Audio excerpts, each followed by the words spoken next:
Well, good morning, everyone. I tell you what, Glenn Daniels here, and we're going to have an expert in cybersecurity and network infrastructure today. Nick Espinoza has consulted with clients ranging from small businesses up to the Fortune 100 level for decades. Nick founded Windy City Networks in 1998 at the tender age of 19. Man, that's not so tender. And this company was acquired in 2013. Now, in 2015, Security Fanatics, a cyber warfare outfit dedicated to designing custom cyber defense strategies for medium to enterprise corporations, was launched. An internationally recognized speaker, member of the Forbes Technology Council, TEDx speaker, strategic advisor to Human ID, a regular columnist for Forbes, award-winning co-author for a best-selling book, Easy Prey, host of The Deep Dive, a nationally syndicated radio show. He's on the board of advisors for Roosevelt University College of Arts and Science, as well as their Center for Cyber and Information Security, and is the official spokesperson for the COVID-19 Cyber Threat Coalition. Nick is known as an industry thought leader and sought after for his advice on the future of technology and how it will impact everyday businesses and consumers. Hang on, we've got a great show coming up for you today. This is a Touchstone Publishers presentation, your trusted source of leadership knowledge.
Well, once again, welcome everybody. Nick, thank you very much for joining me. As we read through your intro, we realized how super busy you are. Thank you very much for joining us today. Oh, my pleasure. I'm so glad to be here, and thanks for inviting me.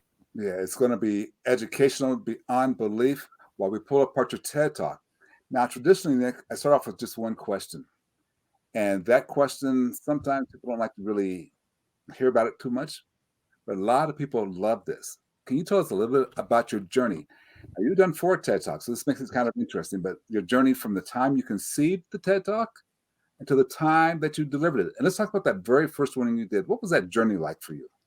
Yeah, so it was interesting. For most of my career, was not actually in the public sphere. I've always been an extrovert, and I've always been a nerd, and that's kind of a rare thing to have a combination of both. And my business partner basically said, "Hey, why don't you try speaking? Why don't you try just getting out there and sharing your knowledge, just what you do every day?" And I said, "Yeah, sure. Like, why not?" So I started down the speaking road and all that kind of stuff. I got actually a radio show here on a local station here in the Chicagoland area. And I've always loved TED Talks. I've always just, found them fascinating. They're great to listen to or watch. And I said, you know what? I've got a lot of different thoughts and ideas and all of that. I should codify one of these. And because I'm in cybersecurity, one of those core concepts that we have essentially to break down what a hacker is that we simply lie to you. No matter, what that situation is, we lie to you. And so by virtue of that, as I'm looking at technology, what I can't do is trust the security that I've got. I can't trust that the technology is going to be safe for me. And so here we are, trust sucks.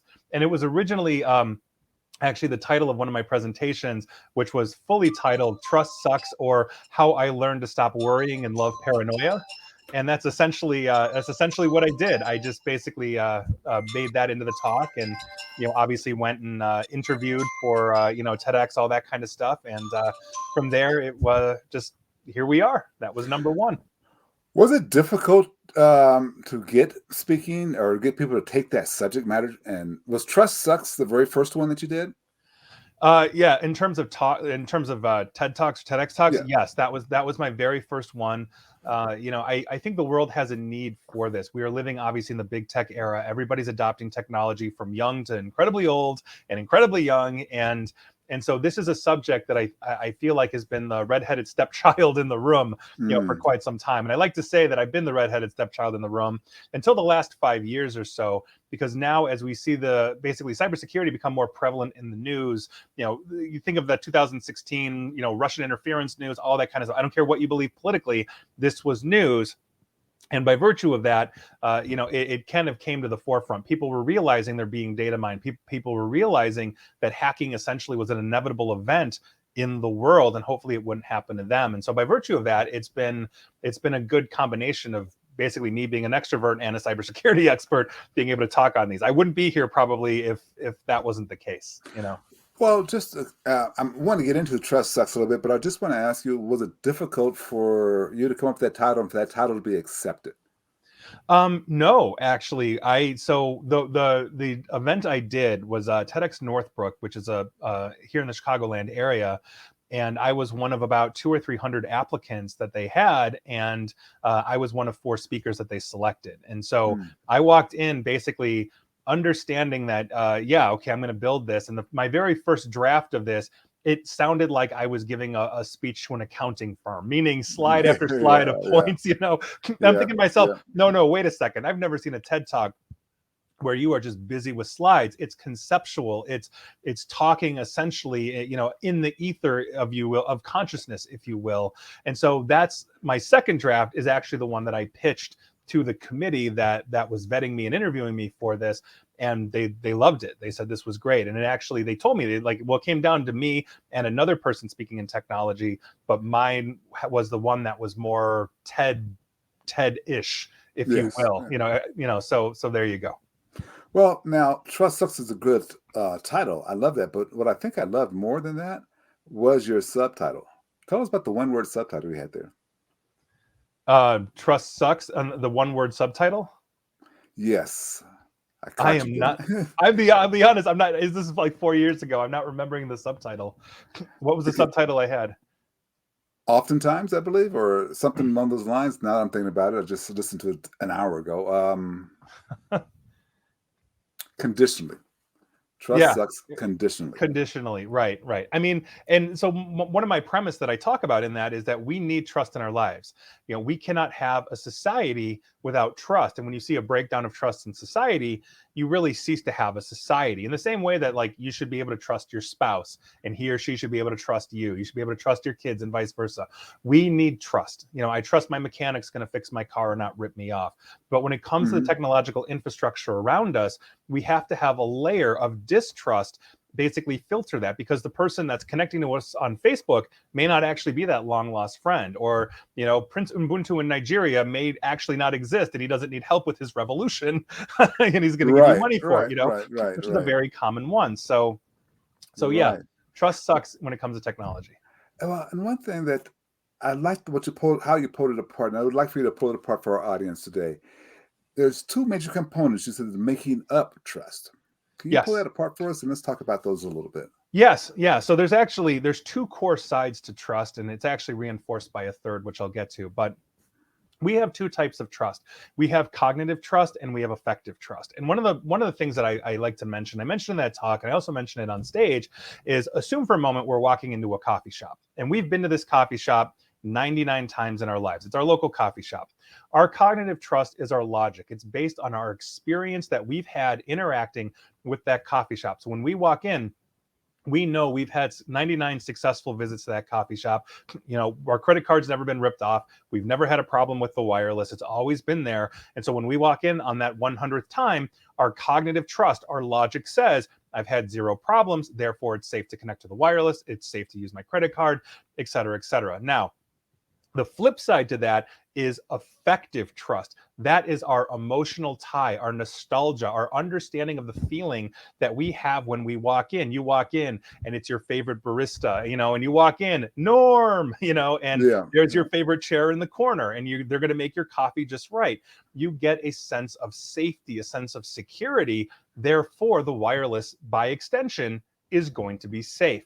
And this is all reinforced by object permanence, which is something that we develop in our infancy. We're not born with it, but essentially we know as adults, unlike babies, that if we have a ball in front of us and that ball gets, let's say, moved behind us and we can't see it, the ball continues to exist. It's still there. Whereas babies, as soon as it's out of their basically eyesight, it's gone. It's in the ether. It doesn't exist anymore until they start to develop that cognitive ability.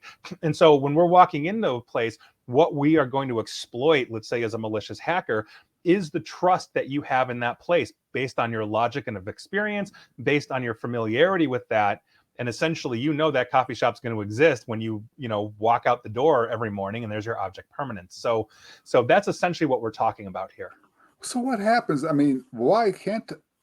Okay, so I have cognitive trust for the place. I have effective trust for the place. Mm-hmm. How are hackers operating in that? I mean, so obviously I've been there 99 times and it's been fine. Sure. So if I'm in the coffee shop, for example, and I'm malicious, I can run what is called an evil twin attack. I can create a fake wireless access point that looks exactly like the wireless in the coffee shop, but due to proximity, I will sit right by the door. As soon as you walk in and your phone or whatever connects to the wireless, you're connecting to me. Now you're in my ecosystem. I'm letting you out to the internet. You can still see things, but as your data is passing through my infrastructure, my laptop, my wireless, I can capture that data. You're also exposing part of your device by having it on a network that you don't know. Meaning I can now attack it. I can probe your device to see if I can insert an infection into it. And when you walk out of that coffee shop, you might be walking out with an infected phone. Then you might go back into your office, turn on the Wi-Fi there, possibly infect your office, infect your home. Or maybe I'm just going to get information off of your phone. But this is essentially what we're doing. We're banking on you trusting the environment that you're in. And by virtue of that, we are simply exploiting trust. That's it. Yeah, that's all we do. I guess I'm a little bit concerned about that, because what you're saying, for example, if someone sets this evil twin up, they can see what's passing through to the internet. But isn't most of that banking information, all that stuff, encrypted, or is it not encrypted when it first goes out? So yes and no. And I will tell you why. So let's use the example of a bank. When you connect to the bank, you see the website, you see that little green lock that you have on the bank on your web browser, so you know it's secure. That is what is known as SSL or TLS encryption. Mm-hmm. But because you are passing through my infrastructure, I can run what is known as an MITM, or man in the middle attack, which basically means your data stops here. I decrypt your data, I capture your data, I re-encrypt your data, and then I send it along to the bank. And when the bank sends you information back, I decrypt what the bank says, I capture it, I re-encrypt, and I send it to you. So your phone sees you as secure, the bank sees you as secure, but because you're going through my infrastructure, I have the ability to basically decrypt, analyze, and re-encrypt that data. Enterprise level firewalls, for example, at like large corporations do this for security, because a lot of phishing sites actually use that little green lock. They use SSL and TLS encryption, something like 93% or something like that of all phishing sites. And so if the firewall can't see the traffic moving back and forth through it in and out of your office, then it can't defend it. So you could be downloading an infection through an encrypted tunnel, and if the firewall can't inspect that tunnel, then it's going right through your firewall. So that's obviously a huge problem. But yes, that's why we never use, and we recommend never using, public infrastructure, public wireless networks you don't know, because you never know who's going to be on it, Well, okay, so that's a good recommendation. If you're sitting down with the CEO of one of your Fortune 100 companies and you said to them, okay, you want to stop a certain percentage of this, teach your employees blank. Yes. So every organization, I don't care. It doesn't have to be Fortune 100. You could be 3 people in an organization. Everybody should go through cybersecurity awareness training. Every organization should do things like phish their employees. And it's not a slap you down, gotcha moment. It's a teaching collaborative. We're all in this together. Nobody wants to get this corporation ripped off, by simply making a mistake by talking to the wrong person or clicking the wrong link. And so training is one of those things. And when I'm talking about cyber defense strategies, the 2 core things I talk about before I actually get to like the antivirus and the firewalls and all those kinds of things, which is data security, I talk about 1, awareness and training. Because I like to say I can build you a Ferrari's worth of a defense, but if we're turning the keys of the Ferrari over to a chimpanzee, how far are we going to get? Right? We have to learn how to drive. And so that is one of those core things, awareness training. And the second one is asset management. If you cannot identify all of your technological assets, then how do you know they're being updated? How do you know they're secure? How do you know half of them haven't been stolen by your employees or simply by somebody walking into your building? Those are two critical things that are table stakes for cybersecurity. And the whole thing basically is buttressed, if I'm talking to a large CEO, by the risk to the organization. How does the organization quantify risk against their growth strategy? How much risk are they willing to take? Can you be down for 6 hours and it's economically so unviable for the company, or can marketing be down for a week and nobody cares? If you can't answer these questions as a corporation, then how do you know your contingency plans, your backups, all of that stuff can speak to the actual risk you have in hard and soft dollars? Wow, that must take a lot of time because I'm sitting there trying to, as you're asking those questions, I'm thinking about my small company. I mean, how long could I be down without the marketing arm? Right. How long? And so then what's my backup plan going to be? What about your computers? I mean, imagine not being able to email, not being able to send out a message, not being able to send out an invoice, receive money. How long can you go, until that's just unviable? Or people are thinking, Glenn's not getting back to me. Screw that guy. He must not care, and move on, right? Not to mention the fact you're going to have to tell everybody at some point, yeah, I got your data breached, and how many of them are going to want to stick around with you? Yes, that's you look at some of these companies that had that happen to them. One thing, I have another question, but you tripped off a question in my mind. If I'm inside of a coffee shop or a public Wi-Fi, do VPNs really offer protection? Yes and no. So here's the thing. You can go watch, there's a commercial, I won't mention the brand, where they're like, well, I can sit in a coffee shop all day because I've got this VPN, and that is half the battle. And the reason being is that what a VPN does is, as you're sending data from, let's say, your phone or your laptop out to the internet, you're actually wrapping it an extra layer of encryption. So above and beyond, let's say, that green lock that you've got, when you're going to your bank or wherever, you're actually doing a second layer. So if I'm running a man-in-the-middle attack, meaning your data is passing through my stuff and I'm capturing it, all I'm doing is capturing encrypted data that I'm not going to bother trying to crack. But because you are sharing a wireless infrastructure with other people in the coffee shop, whoever's connecting to it, your device is still on that network. Meaning, if I'm able to probe and attack your device because we're on the same network, so our two devices can communicate, if I'm able to get an infection, let's say, onto your phone where I can capture information, then your VPN is useless to me because I'm getting it before it's even being sent. Or when you're receiving it, I'm seeing it even though you have an encrypted pipe. So a VPN is not a firewall. It's half the battle. For that, I recommend everybody get a VPN in their life, whether it's corporate or personal, and pay for it, because there's a lot of horrible free ones out there that are run by like intelligence operations, which we just recently learned, or they're data mining you, like Facebook's VPN, which got pulled from the Apple Store for doing exactly that, violating privacy. So make sure you're getting a good one. But yeah, that's half the battle. And I always have a VPN on, but I never connect to public Wi-Fi. We're surrounded by cellular connections. You pick your company, right? AT&T, Verizon, whoever, they're out there, and it's much more safe just to stay on there. You can stream Netflix through it all day, which means you can easily answer email or check social media, here on LinkedIn, whatever you're doing, using your 4G or now 5G connection, and you never need to connect to Wi-Fi really, except if you're incredibly remote. Okay, so that though brings up a question that you talked about inside of the your TED Talk, and that is ISPs. You let us kind of know, well, ISPs are a mess, or can be a mess. Right. Tell us about that.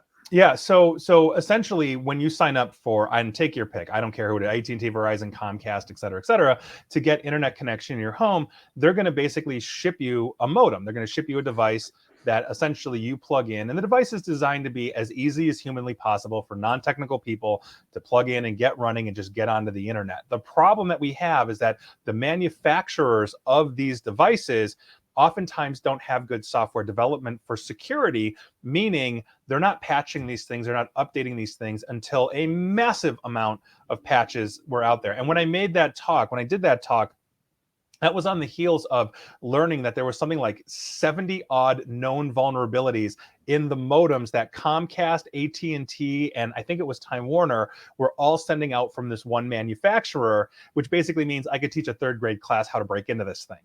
So that's obviously a very huge thing. So you cannot rely on basically your internet service provider for security. You really need to go and get more secure products yourself. And they make them for residential customers as well as business. I'm not expecting any, person in their house to spend what a corporation would for, let's say, an enterprise level firewall, but they definitely make firewalls that detect threat that are affordable for the house, and everybody should be running those because it's one of the safest things you can do. I'm going to ask a question that you may not want to answer, but it's okay. Answer it anyway. Windows 11 and 10, they have a firewall built in. Is that good enough? No. And the reason being, I'm not shy. Okay. I'm not shy at all. No, I mean, Windows Firewall, it's a good attempt. Windows Firewall has been around since the Windows 2000s era or so, but the problem is that it's what you're looking at is something that essentially has to defend itself. Ideally, in a network, what you want the ability to stop the threat before it actually touches your device. So if I'm sitting in my house and I've got, let's say, a firewall that detects threat, let's say I go to that site, I accidentally type in google.com as opposed to google.com, and it takes me to a malicious site where it tries to download an infection. Ideally, my firewall will see that and stop it before it gets to my device, my computer. And a good cyber strategy for business or for home is to stop the threat before it gets into your network. If your computer has to defend yourself, you're doing it wrong. Yes, antivirus, endpoint detection response, all that kind of stuff is your backup to good infrastructure defense. Meaning, if I'm sitting here with AT&T in my house, I better be stopping it right at the door, not letting it in, and making sure and having my computers defend themselves. I see. Okay, that makes great sense. Now, when we talked earlier about the two major components, or then you added a third one on there, I kind of got a little bit lost, and also a little bit lost during your TEDx. So I'm going to ask you to dive into that just a little bit. Sure. The effective trust. What is that? So effective trust is the nostalgia that you have. Another one of the examples that I use, it's your emotional tie to something that allows you to extend trust. Another one of the examples that I use in that talk is I can make myself, for example, if I'm trying to fish you, I can find you on LinkedIn. And on LinkedIn, I'm going to see your work history. I'm probably going to see your education history. I can go to classmates.com. I can find all of these things out about people simply because we put it out there. We have a need to share. And so by virtue of that, let's say, and I don't know where you went to university, but an easy one. Let's say you went to Harvard. Okay. Everybody knows Harvard. So you went to Harvard. I can see, okay, your Harvard class of whatever you are. Now I know what you're into. Now I know what you've majored in. Now I know where you went and what your class is. I'm going to make myself look like somebody from that class. I can go and figure out who the class list is. Thank you, classmates.com, et cetera, and then basically create a profile of somebody that was in your class in, let's say you studied business at Harvard, okay? I can be in that class. I can even look up old teacher rosters thanks to archive searches and all that kind of stuff. And so I can be like, oh yes, I was also Harvard class of XYZ. Do you remember that professor blah, blah, blah that taught this? Oh my God, what a jerk. I hated him. Did you like him? And now you're like, okay, I have checked off so many boxes. Oh my God, he's in my class. He remembers that professor. He's obviously went to Harvard, et cetera, et cetera. Now you're extending trust into me. You're accepting me whether you realize it or not. And so by virtue of that, let's say I connect to you on social media. Let's say you have a Facebook account and I know that you're into, I don't know, baseball. Okay, I can go and say, hey, I know you're a big, Cubs fan. Here are 2 tickets to the Cubs that I just can't use. That, I know you're a huge baseball fan. I see you post about it all the time. Why don't you go have fun? Here they are. And I send you a PDF that's infected. Here we are. This is how we break into companies. This is how we break into organizations. One of those tactics that we use is essentially banking on that effective trust. If I'm going to be breaking into a large corporation because they're paying me to do this, I will literally show up early to these meetings every time just to chat up the executive assistant to the CIO or whoever I'm meeting with. So he or she gets a feeling, oh yes, I'm going to be the new security officer here. Like, it's good to meet you. Like, oh yeah, I come from this. And I'm totally talking people up. And so when they sign the contract and I walk out of that 3rd or 4th meeting, one of the first things I do is say, hey, hey, can I sit down in front of your computer real quick? We need to check something for security. And they will automatically stand up and they will automatically let me in. And these are things that we are banking on. It's the emotional connection we have to others. It's that camaraderie that we feel. And in the case of the coffee shop, it feels good to walk in and everybody says, Norm, everybody knows you, right? Every time Norm walked into Cheers, that's a comfortable feeling. The barista, he or she is going to make your drink exactly the same way because you have a weird drink and that's how she does it. These are things that we just take for granted in our everyday life, but it's essentially who we are. That's what I'm going to exploit. Yeah. Curious. Okay. That is kind of scary because we all want to connect with somebody. Yes. We all have that need. Essentially, what we are doing is placating and placating and exacerbating your need for this by making us somebody that has camaraderie with you. I mean, think about it from the political spectrum. It's so easy to basically fish people if you make yourself to be very, very liberal or very, very conservative and target those people. Because you're speaking their language, they think you're part of their tribe, whatever that is, and now by virtue of that, you can disseminate information, you can disseminate infections, all those kinds of things. It's pervasive in society. It's just who we are. I have it, we all have it. My whole point is when I'm looking at getting that cell phone or getting that laptop or connecting my phone to a rental car via Bluetooth, we don't stop and think about, oh my God, I'm dumping all of my contacts into a rental car. And somebody like me, when I rent a car, can come and extract all of the contacts, all of the phone information from every past connection in that vehicle. See, now that's something I didn't consider. And now that we're starting to travel again, I used to do that a lot. All the time. Everybody does. And they're so easy to hit. It's so easy to hit. And even if you delete it at the end, it's still there someplace? So it depends on the maker. The manufacturers, thanks to Tesla, actually are starting to really wake up and realize this. But I mean, think about it this way: most car manufacturers, once it leaves the showroom floor, they never have updates for the technology in the vehicle. I drove a luxury car. It was a 2010. I had it for like 4 or 5 years, and I would walk into the dealership every year or every oil change or whatever and say, "Hey, do you have an update for my radio? Do you have an update for my head unit, my Bluetooth?" And their answer was like, well, no. I mean, this is the car's the car. And I broke into my own vehicle. I literally broke into my own vehicle. I mean, it's crazy. We do it with airlines as well. We can hit airline wireless when we're in flight. I mean, it's just, we don't think about these things. You're captive audience at that point. You kind of are. So that's where you take your breaks. Yeah. No, you hit something that hit me, and I was very concerned when you said it. And then as you talked about it, so I want to talk about it here too. Yeah. Liars. Yeah. Your discussion there, and then, well, share that with us. How did you go? Yeah, just share with us, because that was kind of to the point, poignant, and then made me stop to really think. Yeah. Well, and at the end of the day, and that I actually mentioned that in my second TED Talk, at the end of the day, the only thing a criminal hacker is going to do to you is lie to you. I am paid by corporations essentially to show them where their vulnerabilities are. And that means oftentimes I have to social engineer. I have to lie to people to get them on my side. Meaning if I'm going after you, Glenn, for example, I'm going to sit there and I'm going to research you. I'm going to figure out that, oh, you did go to Harvard class or whatever, et cetera. That's what we do. And if we really have a desire or need to break into you, that's perfectly fine. Now, a lot of these are very basic. You get those emails that are like, oh, IT says, please, change your password, click here. A lot of those things are easy to spot. But at the end of the day, the only thing we're trying to do is fool you. Conversely, you are extending trust into the products that you buy. Let's say you buy a router for your house, or you buy an Apple phone or a Samsung, or take your pick. You are you're extending a trust relationship into that manufacturer that they're going to keep that phone up to date. They're going to keep it secure. When vulnerabilities are found, they're going to turn patches and updates around for those vulnerabilities quickly. When you walk into a big box retail store or your local home fix-it store kind of thing, you're extending trust every time you give them your credit card. You are trusting that they are going to handle your credit card information securely. And we've seen the opposite, where people get lax or things are missed, and then we have 80 million credit cards get hit, like in the case of Home Depot. Same with Target, same with a whole bunch of others. They learn from those mistakes, they move on.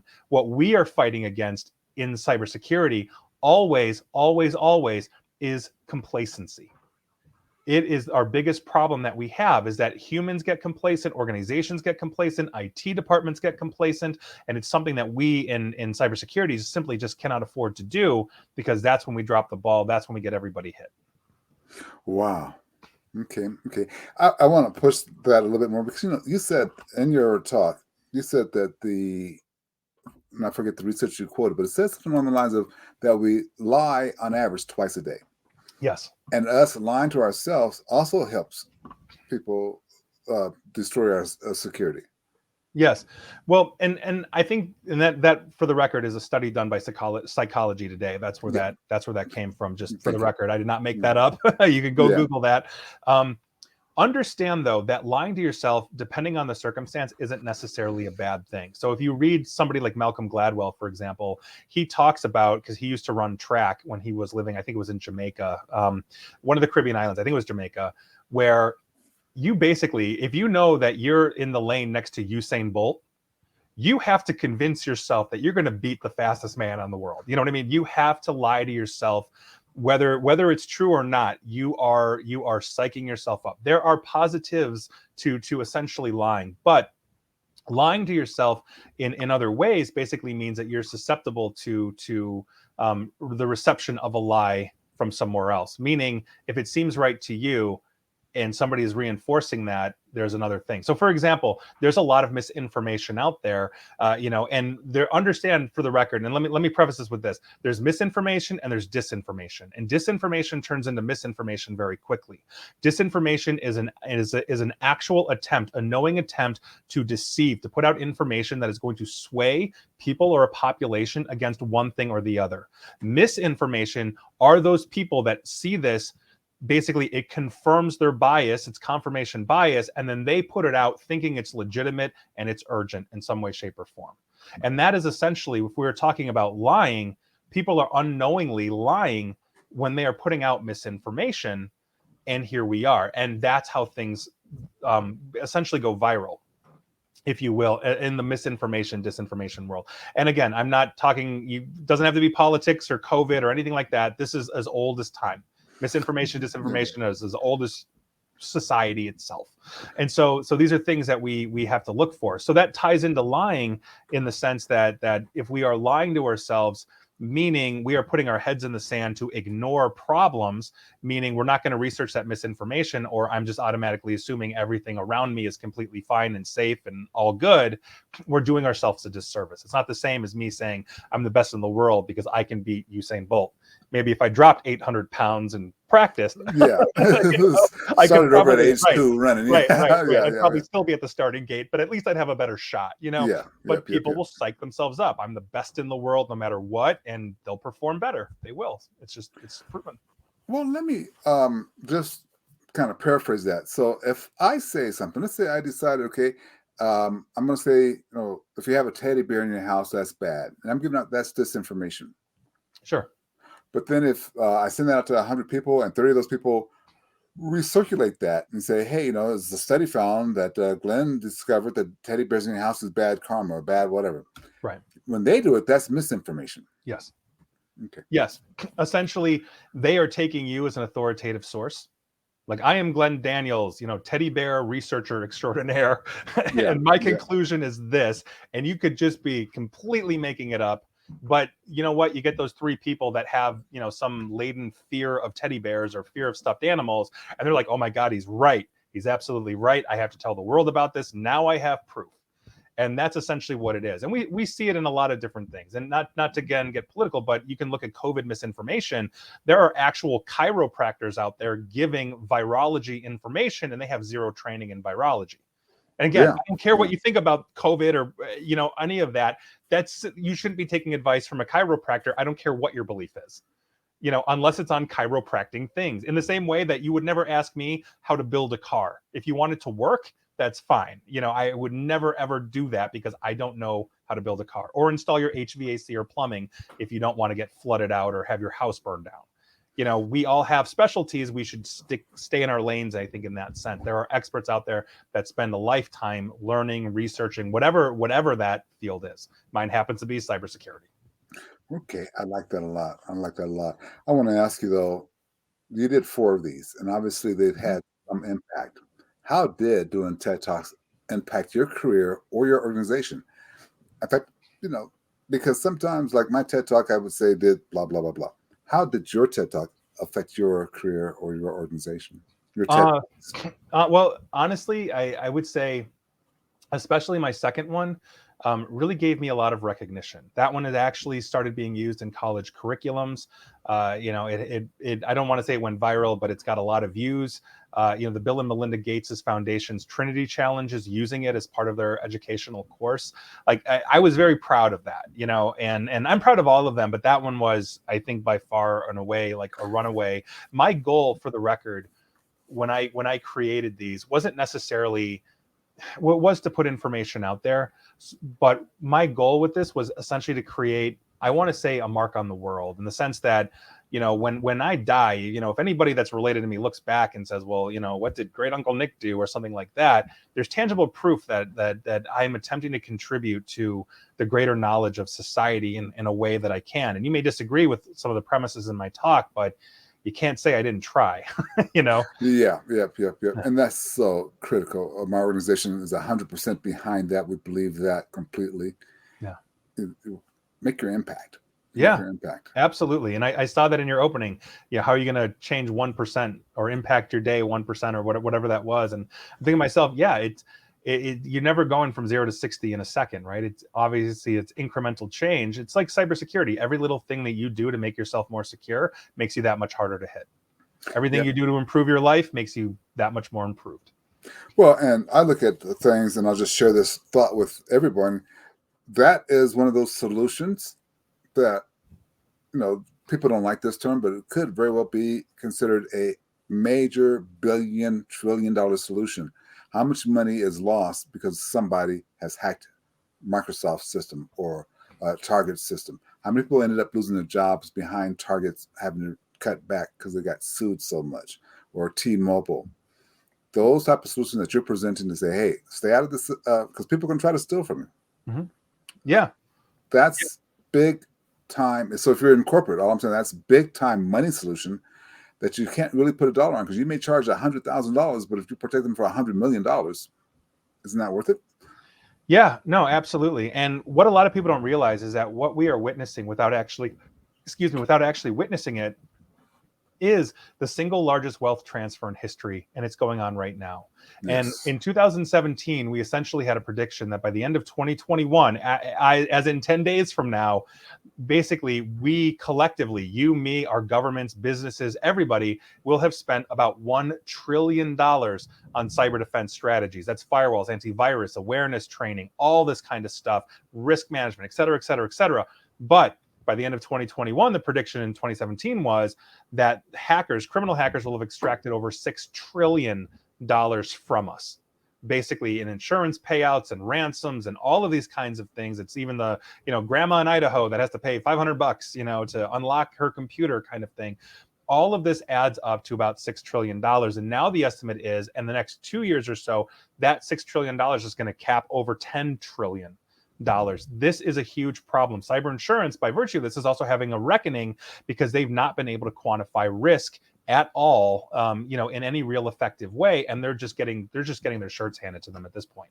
The attackers are eating their lunch because the payouts are insane, and we've seen these rise and rise and rise, and that's in part because cyber insurance doesn't know how to quantify this or enforce policies, but also because of cryptocurrency, which makes it much harder to track these gangs for intelligence agencies and law enforcement as well. So, it's kind of a double-edged sword. But yeah, to your point, I mean, we are living in a precarious time. And the only benefit, the only silver lining to that is organizations that are getting hit now, nobody wants to get hit, but it's mitigated in the sense of, well, we're now joining one of the million companies this year that got hit. It's not just us, it's everybody. You're no longer a unicorn. What the unicorn is the company that's been impervious to this, and it's either because they've been flying under the radar and haven't been hit yet, or they're so on the ball with cybersecurity because they've got an army of nerds like me that are doing this kind of stuff that, here we are. So it's crazy. It's a major issue. I want to just conclude with my patented conclusion question, put you on the spot. Sure. What question should I have asked you that I did not ask you? What question should you have asked me? That I did not ask You you. did not. That I did not.